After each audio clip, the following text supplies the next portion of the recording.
Please Geetha, please ನನ್ನ ಜೀವನದಿಂದ ಆಚೆ ಹೋಗೋ ಯೋಚನೆ ಕೂಡ ಮಾಡಬೇಡ ಗೀತಾ.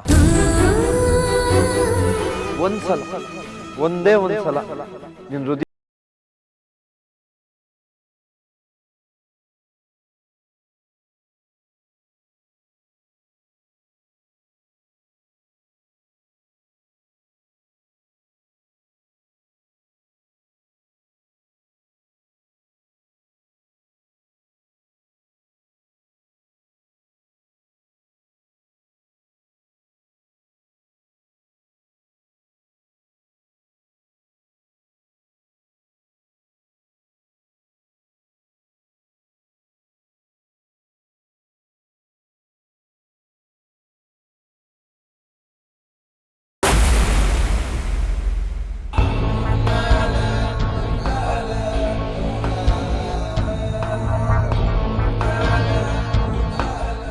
ಇಲ್ಲಿ ಕೂತಿದ್ಯಾ? ನಾನು ನಿನ್ನ ರೂಮಲ್ಲಿ ಇರ್ಬೋದೇನೋ ಅಂತ ಅಂದ್ಕೊಂಡೆ. ಏನಾಯ್ತಣ್ಣ, ಯುದ್ಧ ಗೆದ್ದೋಂಥರ ಖುಷಿಲಿ ಬರ್ತಿದ್ಯಾ? ನನಗೆ ಯಾಕೋ ಟೆನ್ಷನ್ ಆಗ್ತಾ ಇದೆ. ನಿನ್ನ ಟೆನ್ಷನ್ಗೆ ಪೆನ್ಷನ್ ಕೊಟ್ಟು ರಿಟೈರ್ ಮಾಡೋ ಕಾಲ ಬಂದಾಯಿತು. ನೀನು ನೆಮ್ಮದಿಯಾಗಿ ಹೋಗಿ ನಿದ್ರೆ ಮಾಡ್ಬೋದು. ಏನು ಹೇಳ್ತಿದ್ಯಾ? ನಾ ಹೇಳಿಲ್ವಾ, ವಿಜಿಗೆ ಗೀತನ ಹೊಲಿಸ್ಕೊಳ್ಳೋ ಕಲೆ ಒಲಿದಿದೆ ಅಂತಂದ್ಬಿಟ್ಟು. ವಿಜಿ ಗೀತನೀಗ ಕರ್ಸ್ಕೊಂಡಿದ್ದಾನೆ.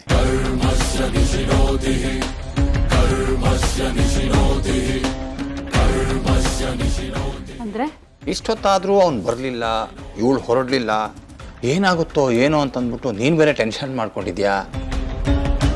ಕಡೆಗೂ ನಿನ್ನ ಮಗರಾಯ ಅವಳನ್ನ ಬರಮಾಡ್ಕೊಂಡ. ಅವಳು ಈಗಷ್ಟೇ ಹೊರಟ್ಲು. ನಿಜನಾ ಅಣ್ಣ? ಗೀತಾ ಈಗಷ್ಟೇ ಮನೆಯಿಂದ ಹೊರಗೋಗ್ತಿರೋದನ್ನ ನಾನೇ ಕಣ್ಣಾರೆ ನೋಡ್ಕೊಂಡು ಬಂದಲ್ಲ. ನೀನ್ ಈ ಮಾತನ್ನ ಹೇಳ್ತಾ ಇದೀಯ ಅಂತ ನಾನು ವಿಶ್ವಾಸದಿಂದ ಇದ್ದೀನಿ ಅಣ್ಣ. ಗೀತಾ ಅನ್ನೋ ಅಲೆಯಿಂದ ಈ ಮನೆ ಹಿಡ್ತಾ ತಪ್ಪಿದೆ ಅಂತ ಹೆದರಿದ್ದು ನನಗೆ, ಗೀತಾನ ಬುಟ್ಟಿಲ್ ಬೀಳಿಸ್ಕೊಳ್ಳೋದಕ್ಕೆ ನೋಡ್ತಾ ಇದ್ದಾನೆ ವಿಜಿ ಅಂತ ಹೇಳಿ ನನಗೆ ಅರ್ಧ ಜೀವ ಬಂದ ಹಾಗಾಗಿದೆ. ಇವತ್ತೆಲ್ಲ ನಾವ್ ಅನ್ಕೊಂಡ ಹಾಗೆ ನಡೆಯುತ್ತೆ ಅಲ್ವಣ್ಣ? ತಂಗಿ, ಅನುಮಾನ ಬೆಂಕಿ ಹಾಗೆ, ಯೋಚನೆ ಅನ್ನೋದು ತುಪ್ಪದ ಹಾಗೆ. ಆ ಅನುಮಾನದ ಬೆಂಕಿಗೆ ಯೋಚನೆ ತುಪ್ಪ ಸುರಿಯೋ ಕೆಲಸ ಮಾತ್ರ ನೀನು ಮಾಡಬೇಡ. ಅಂದ್ರೆ ಚಿಂತೆನ ಪಕ್ಕಕ್ಕಿಟ್ಟು ಆರಾಮಾಗಿ ಮಲ್ಕೊ ಅಂತಿದ್ಯಾ? ವಿಜಿ ಅನ್ನೋ ಬೆಂಕಿ ಹತ್ರ ಗೀತಾ ಅನ್ನೋ ಬೆಣ್ಣೆ ಹೋಗುವಂತಹ ಸಂದರ್ಭ ಬಂದಾಯ್ತು. ಆ ಬೆಂಕಿಯ ಬಿಸಿಗೆ ಆ ಗೀತಾ ಅನ್ನೋ ಬೆಣ್ಣೆ ಕರಗಿ ಕೊರಗೋ ಸಂದರ್ಭವೂ ಬಂದಾಯ್ತು.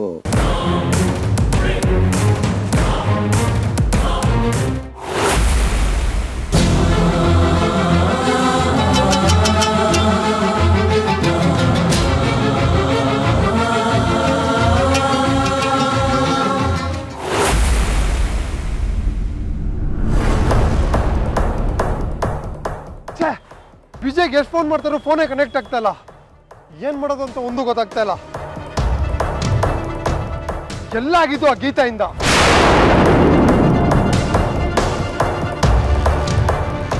ನಮ್ ಬಿಜಿ ಎಷ್ಟು ಹೋಗರ್ದ. ಅಟ್ಲೀಸ್ಟ್ ಫ್ರೆಂಡ್ ಆಗಾರು ಅವ್ರ ಮಾತು ಕೇಳಿ ದೇವಸ್ಥಾನಕ್ಕೆ ಹೋಗಿದ್ರೆ ನಮ್ಗೆ ಈ ಟೆನ್ಷನ್ ಎಲ್ಲ ತಪ್ಪಾಯ್ತು ತಾನೆ. ನನ್ಗೆ ಯಾಕೋ ಭಯ ಆಗ್ತಿದೆ ಕಣ್ರೋ.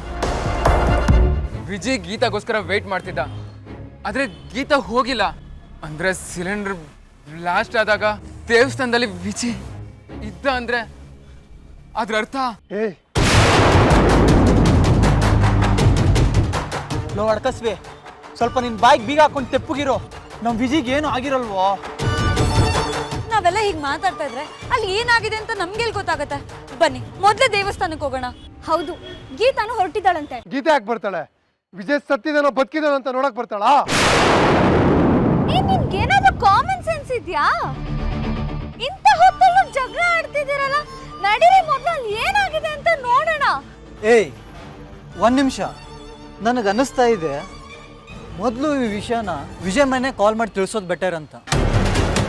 ಈಗಲೇ ಹೇಳೋದು ಬೇಡ ಮದನ್. ನಾವು ಮೊದಲು ಅಲ್ಲಿಗೆ ಹೋಗಿ ಪರಿಸ್ಥಿತಿ ಏನಿದೆ ಅಂತ ನೋಡ್ಕೊಂಡು ಆಮೇಲೆ ಅವ್ರಿಗೆ ವಿಷಯ ತಿಳಿಸೋಣ. ಯಾರ ಮನೆ? ಸರ್, ಇಲ್ಲಿ ಏನಾಗ್ತಿದೆ ಸರ್? ನಾಳೆ ಬೆಳಗ್ಗೆ ರಥೋತ್ಸವ ಇತ್ತಮ್ಮ. ಪ್ರಸಾದ ಮಾಡ್ತಾ ಇದ್ರೆ ಸಿಲಿಂಡರ್ ಸಿಡಿದೋಗಿ ಎಲ್ಲರೂ ಸತ್ತೋದ್ರು. ಇಲ್ಲ, ಇಲ್ಲ, ನನ್ನ ವಿಜಿಗೆ ಏನು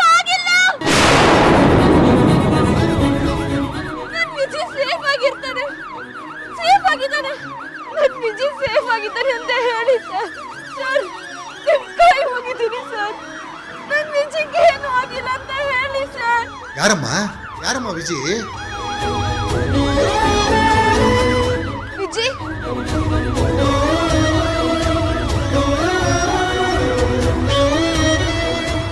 ಇಲ್ಲ, ಹೀಗಾಗ್ಬಾರ್ದು. ನಾನಿದನ್ನ ಒಪ್ಪಲ್ಲ. ನನ್ ವಿಜಿ ಸತ್ತಿಲ್ಲ. ನನ್ ವಿಜಿ ಇಲ್ಲೇ ಎಲ್ಲೋ ಇದ್ದಾನೆ. ವಿಜಿ ಸತ್ತಿರಕ್ ಸಾಧ್ಯನೇ ಇಲ್ಲ. ಯಾಕೆ ಹೀಗ್ ಮಾಡ್ಬಿಟ್ಟೆ ವಿಜಿ? ಯಾಕೆ ಹೀಗ್ ಮಾಡ್ಬಿಟ್ಟೆ? ಎಲ್ಲಿದ್ಯಾ ವಿಜಿ? ಎಲ್ಲಿದ್ಯಾ? ನಾನ್ ಬಂದಿದ್ದೀನಿ. ಪ್ಲೀಸ್ ನೋಡು ವಿಜಿ. ವಿಜಿ! ಅಯ್ಯೋ ದೇವ್ರೆ, ಈ ಹೆಣಗಳ ಮುಂದೆ ನನ್ ವಿಜಿನ ಎಲ್ಲಿ ಅಂತ ಹುಡುಕ್ಲಿ? ವಿಜಿ!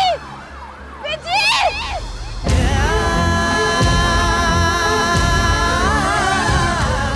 ವಿಜಿ, ನೀನ್ ದಮ್ಮಯ್ಯ ಅಂತೀನಿ. ನನ್ ಧ್ವನಿ ಕೇಳ್ತಿದ್ಯಾ? ನಾನ್ ಗೀತಾ ಬಂದಿದ್ದೀನಿ ವಿಜಿ. ಎಲ್ಲಿದ್ಯಾ ವಿಜಿ? ಅಯ್ಯೋ ದೇವ್ರೆ, ನಾನೀಗ ಏನ್ ಮಾಡ್ಲಿ?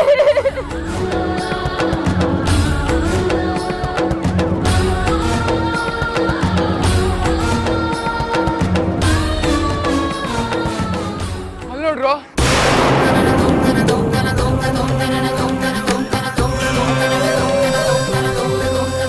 ಗೀತಾ, ಏನಾಯ್ತೆ?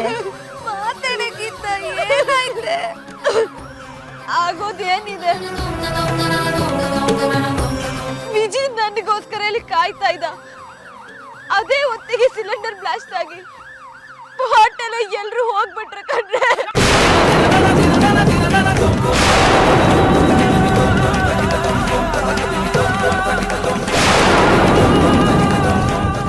ವಿಜಿ ಕೂಡ ಕಣೆ. ಏನ್ ಹೇಳ್ತಾ ಇದ್ಯಾ? ನಮ್ ವಿಜಿಗೆ ನೋ, ಹಾಗಾಗಿರಕ್ ಸಾಧ್ಯನೇ ಇಲ್ಲ. ನೋ! ಯಾಗೀತ ಈಗ ಮಾಡಿದೆ? ವಿಜಿ ನೀನು ಅಷ್ಟು ಪ್ರೀತಿಯಿಂದ ಕರೆದ. ಅವ್ನು ಕರೆದಿದ ತಕ್ಷಣ ನೀನು ಇಲ್ಲಿ ಬಂದಿದ್ದಿದ್ರೆ ನಮ್ಮ ವಿಜಿ ಬದುಕ್ತಿದ್ದ ತಾನೆ. ಹೌದು ಕಣೆ ಗೀತಾ, ವಿಜಿ ನಿನ್ನ ಕರೆದಿದ್ದು 7 ಗಂಟೆಗೆ, ಆದ್ರೆ ಸಿಲಿಂಡರ್ ಬ್ಲಾಸ್ಟ್ ಆಗಿದ್ದು 11 ಗಂಟೆಗೆ. ನೀನೇನಾದ್ರೂ ಬಂದಿದ್ರೆ. ನೀನು ವಿಜಿ ಸಿಲಿಂಡರ್ ಬ್ಲಾಸ್ಟ್ ಆಗೋಕ್ಕೂ ಮುಂಚೆನೆ ಹೊರಟ್ಬಿಡ್ತಿದ್ರಿ. ಅವನಷ್ಟು ಗೋಗರಿದ್ರೆ ನೀನ್ ಯಾಕೆ ಬರ್ಲಿಲ್ಲ? ತಪ್ಪು ಮಾಡ್ಬಿಟ್ಟೆ ಗೀತಾ.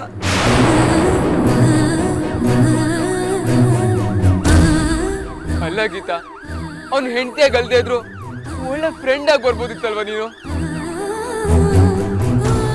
ಫೋನ್ ಮಾಡಿ ಗೀತಾ ಬರಲ್ಲ, ಮನೆಗೆ ಹೋಗು ಅಂತ ಎಷ್ಟೇ ಹೇಳಿದ್ರು ಇಲ್ಲ, ಗೀತಾ ಬರ್ತಾಳೆ, ಅವಳು ರೆಡಿ ಆಗಕ್ಕೆ ಹೋಗಿದ್ದಾಳೆ ಅಂತ ಎಷ್ಟು ನಂಬಿಕೆಯಿಂದ ಮಾತಾಡ್ದ ಗೊತ್ತೇನೆ?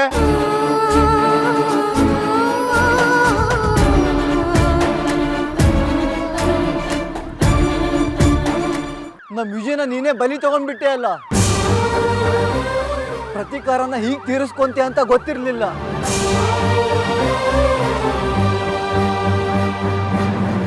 ಯಾಕೆಲ್ರು ಒಂದೇ ಸಮನೆ ಗೀತಾಗ್ ಬೈತಿದ್ರ? ಹೀಗೆಲ್ಲ ಆಗುತ್ತೆ ಅಂತ ಗೀತಾ ಗೊತ್ತಿತ್ತಾ? ನೀನ್ ಸಮಾಧಾನ ಮಾಡ್ಕೋ ಗೀತಾ. ಇಲ್ಲ, ಇವರೆಲ್ಲ ಹೇಳಿದ್ ಸರಿ. ಇದಕ್ಕೆಲ್ಲ ನಾನೇ ಕಾರಣ. ನಾನು ಉದಾಸೀನದಿಂದ ವಿಜಿನ ಕಳ್ಕೊಂಡ್ಬಿಟ್ಟೆ. ವಿಜಿ, ಎಲ್ಲಿದ್ಯಾ ವಿಜಿ? ವಿಜಿ, ಗೀತಾ ಬಂದಿದ್ದೀನಿ ವಿಜಿ. ವಿಜಿ, ವಿಜಿ, ಒಂದೇ ಒಂದ್ಸಲ ಬಾ ವಿಜಿ. ವಿಜಿ, ನಿನ್ ದಮ್ಮಯ್ಯ ಅಂತೀನಿ, ಬಾ ವಿಜಿ.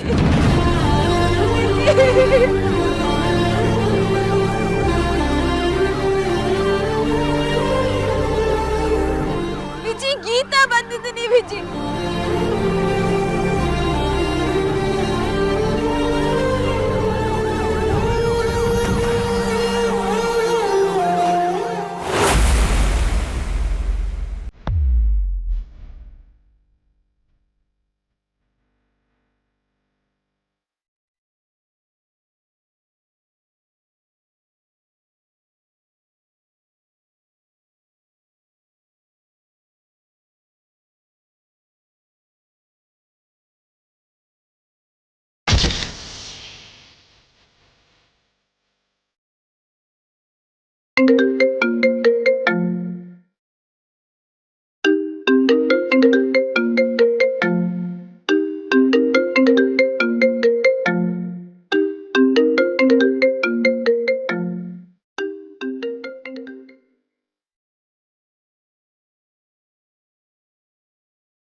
ಹಲೋ ರೀ,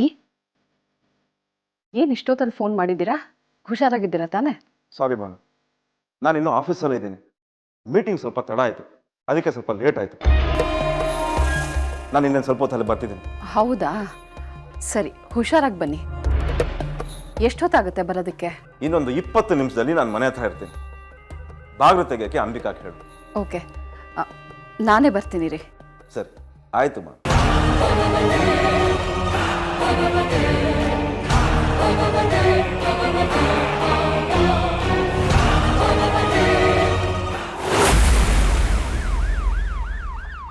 ಐ ಲವ್ ಯು.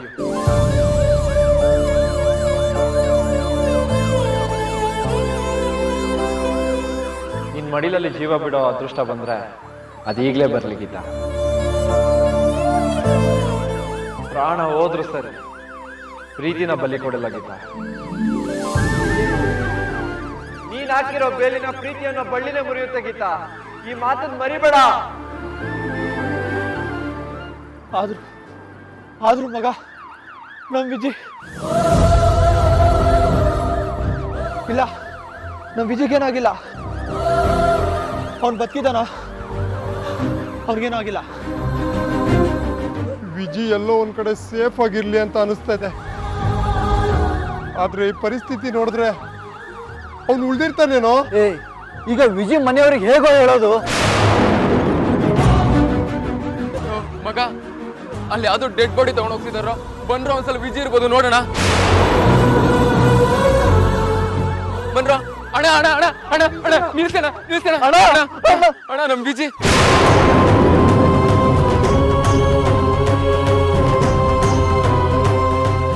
ನಮ್ಮ ಫ್ರೆಂಡ್ ವಿಜಿನು ಇದೇ ದೇವಸ್ಥಾನದಲ್ಲಿ ಇದ್ದ ಸರ್. ವಿಜಿನ್ ಒಂದೇ ಒಂದ್ಸತಿ ನೋಡ್ಬೋದಾ ಸರ್? ಬಾಡಿನ ಹಾಸ್ಪಿಟ್ಲಿಗೆ ಶಿಫ್ಟ್ ಮಾಡ್ತಾ ಇದೀವಿ, ನೀವು ಅಲ್ಲೇ ನೋಡ್ಬೋದು. ಸರ್ ಪ್ಲೀಸ್ ಸರ್, ನಿಮ್ ಕೈ ಮುಗಿತೀನಿ, ಈ ಬಾಡಿದು ಒಂದೇ ಒಂದ್ಸಲಿ ಮುಖ ತೋರಿಸಿ ಸರ್, ಪ್ಲೀಸ್ ಸರ್. ನನಗೆ ಗೊತ್ತಿದೆ ವಿಜಿ ಸತ್ತಿರಲ್ಲ ಸರ್, ಅವ್ನು ಬದುಕಿದಾನೆ. ಒಂದೇ ಒಂದ್ಸಲ ಅವ್ನ ಮುಖ ತೋರಿಸಿ ಸರ್. ನಿಮ್ಮ ಪರಿಸ್ಥಿತಿ ಅರ್ಥ ಆಗುತ್ತೆ ಮೇಡಮ್, ಆದರೆ ಇಲ್ಲಿ ಒಬ್ಬರು ಉಳ್ದಿಲ್ಲ.